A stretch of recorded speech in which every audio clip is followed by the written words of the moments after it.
Doctor संपदा मुंडे प्रकरणात नव्या एंट्रीनं खळबळ। IPS तेजस्वी सातपुतेच्या एंट्रीवरच आता प्रश्नचिन्ह। तपास निरीक्षक तेजस्वी सातपुते नक्की आहेत तरी कोण? डॉक्टर संपदा मुंडे प्रकरण आता नव्या वळणावर येऊन थांबलंय आणि हे वळण आहे तपास अधिकारी तेजस्वी सातपुते यांचं। संपदा मुंडे प्रकरणात SIT तपास व्हावा, त्यासाठी माजी न्यायमूर्तींची समिती स्थापन करावी अशी मागणी मुंडे कुटुंबाची होती। मात्र त्यावर आता विशेष IPS अधिकाऱ्यांच्या निरीक्षणाखालीच तपास होईल असं मुख्यमंत्री देवेंद्र फडणवीस यांनी सांगितलंय आणि तपास अधिकाऱ्यांची नियुक्तीही झाली आहे। या तपास अधिकारी आहेत IPS तेजस्वी सातपुते, ज्या आधी सोलापूर ग्रामीणचा कारभार पाहत होत्या। मात्र आता विरोधकांकडून थेट तेजस्वी सातपुतेंचं फलटण कनेक्शन जोडलं जातंय। तेजस्वी सातपुते यांच्या कामावरच प्रश्नचिन्ह उपस्थित केलं जातंय। त्यामुळे प्रश्न पडतो, या तेजस्वी सातपुते नक्की आहेत तरी कोण? त्यांचा आणि फलटणचा नक्की संबंध काय? त्यांची आतापर्यंतची कारकीर्द कशी राहिली आहे? या सगळ्या प्रश्नांची उत्तरं शोधण्याचा प्रयत्न आपण या व्हिडिओत करूया। त्यामुळे हा व्हिडिओ शेवटपर्यंत पहा। डॉक्टर संपदा मुंडे प्रकरणात दररोज नवनवीन खुलासे होत आहेत। संपदा मुंडे यांनी स्वतःला संपवलं नसून त्यांना संपवण्यात आल्याचा आरोप विरोधकांनी केलाय। या अशा आरोप प्रत्यारोपांमुळे सध्या राज्याचं वातावरण ढवळून निघालंय। फलटण प्रकरणात अनेक राजकीय नावांचा समावेश असल्यानं त्याची SIT चौकशी करावी अशी मागणी विरोधकांनी लावून धरली आहे। जर या प्रकरणाचा तपास सातारा पोलिसांनी केला तर त्यांच्यावर दबाव येऊ शकतो। त्यामुळे या प्रकरणाची SIT मार्फत चौकशी करण्याची मागणी तीव्र होते। अखेर विरोधकांच्या दबावानंतर मुख्यमंत्री देवेंद्र फडणवीसांनी IPS तेजस्वी सातपुते यांच्या निरीक्षणाखाली SIT स्थापन केली आहे। तेजस्वी सातपुतेंच्या नेतृत्वात डॉक्टर संपदा मुंडे प्रकरणाचा तपास होणार आहे। त्यामुळे प्रश्न पडतो, तेजस्वी सातपुते नक्की आहेत तरी कोण? तेजस्वी सातपुते यांचा जन्म अहिल्यानगरमधल्या शेवगाव तालुक्यात झाला। तेजस्वी यांची आई कृष्णाबाई सातपुते प्राथमिक शाळेत शिक्षिका होत्या, तर वडील बाळासाहेब सातपुते हे व्यावसायिक होते। तेजस्वी यांच्या व्यक्तिमत्वावर त्यांच्या पालकांचा प्रचंड प्रभाव आहे। तेजस्वी यांचे वडील शांत, विचारशील आणि संयमी स्वभावाचे होते। आई शिक्षिका असल्यानं आपल्या मुलांनी खूप शिकावं अशी त्यांची इच्छा होती। लहान असताना तेजस्वी यांचा शिक्षणाकडे ओढा कमी होता, त्यामुळे त्यांनी बऱ्याचदा आईचा मार खाल्ल्याचं त्या सांगतात। तेजस्वी यांचा अभ्यासापेक्षा खेळाकडे जास्त लक्ष होतं, पण आईच्या देखरेखीखाली तेजस्वी यांचं प्राथमिक शिक्षण पूर्ण झालं। 10वी नंतर तेजस्वी यांनी सायन्सला ॲडमिशन घेतलं।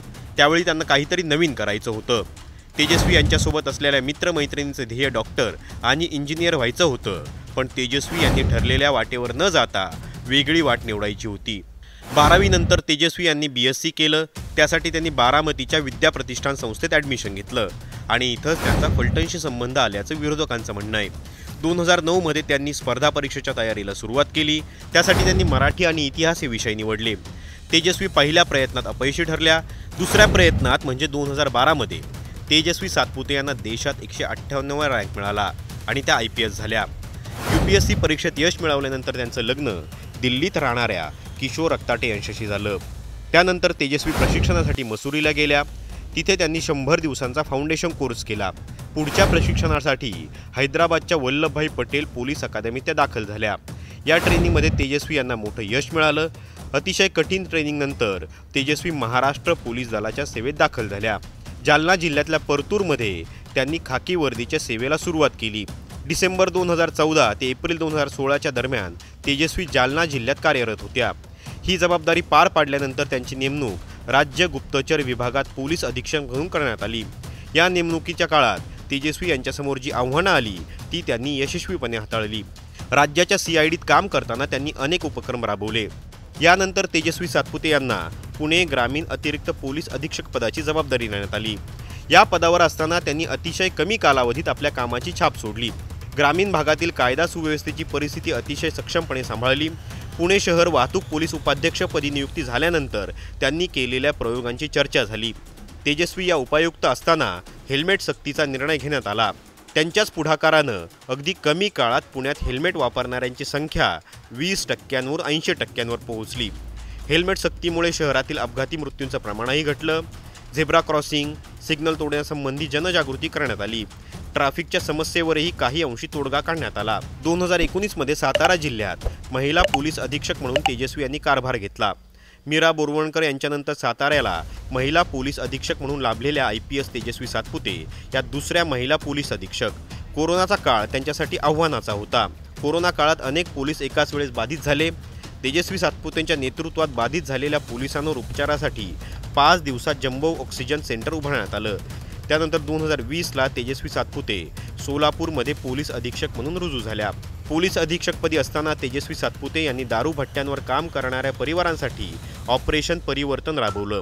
बेकायदेशीरपणे सुरू असलेल्या दारू भट्ट्यांवरील महिलांसाठी रोजगार उपलब्ध करून देण्याचा त्यांनी प्रयत्न केला। सोलापूर जिल्ह्यातील वाळू माफियांचं कंबरडं मोडण्याचं काम तेजस्वी सातपुते यांनी केलं। तेजस्वी सातपुते यांच्या ऑपरेशन परिवर्तनला उत्कृष्ट सेवेसाठी पंतप्रधान पुरस्कारही जाहीर झाला आणि त्यांच्या उपक्रमाचं नेते आणि मंत्र्यांनी कौतुक केलं। आता संपदा मुंडे प्रकरणाचा तपास देवेंद्र फडणवीस यांनी सातपुतेंच्या हाती सोपवलाय। दरम्यान ठाकरे गटाच्या नेत्या सुषमा अंधारे यांनी तेजस्वी सातपुतेच्या नेमणुकीवर आक्षेप घेतलाय। सरकारने SIT नेमल्याचा दावा खोटा आहे। SIT नाही तर फक्त देखरेखीखाली अधिकारी नेमल्याचं पत्रात त्यांनी नमूद केलंय। पत्र माझ्या सोशल मीडियावर ट्विटरला, फेसबुकला, इन्स्टाला पोस्ट केलेलं आहे। ते पत्र नीट वाचा। या पत्रात कुठेही SITचा उल्लेख नाही। या पत्रामध्ये स्पष्टपणे सांगितलेलं आहे की एका तपास अधिकाऱ्याची देखरेख करण्यासाठी नियुक्ती केली जावी। शब्द काय आहे?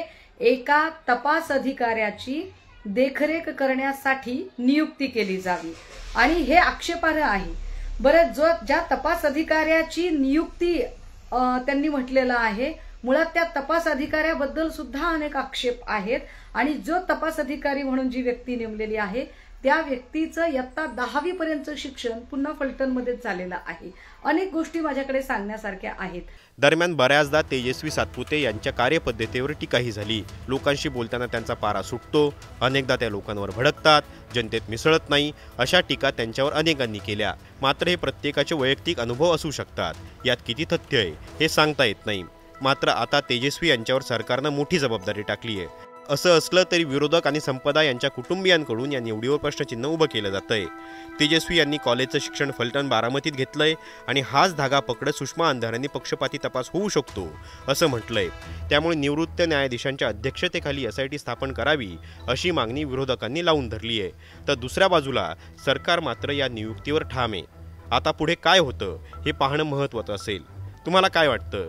तेजस्वी सातपुते यांच्या देखरेखीत डॉक्टर संपदा मुंडे यांना न्याय मिळेल का, की हे प्रकरण आणखी गुंतागुंतीचं होईल? तुमचं मत तुमच्या गावाच्या नावासह कमेंट करा आणि असेच माहितीपूर्ण व्हिडिओ पाहण्यासाठी टाइम्स नाऊ मराठीला फॉलो आणि सबस्क्राईब करायला विसरू नका।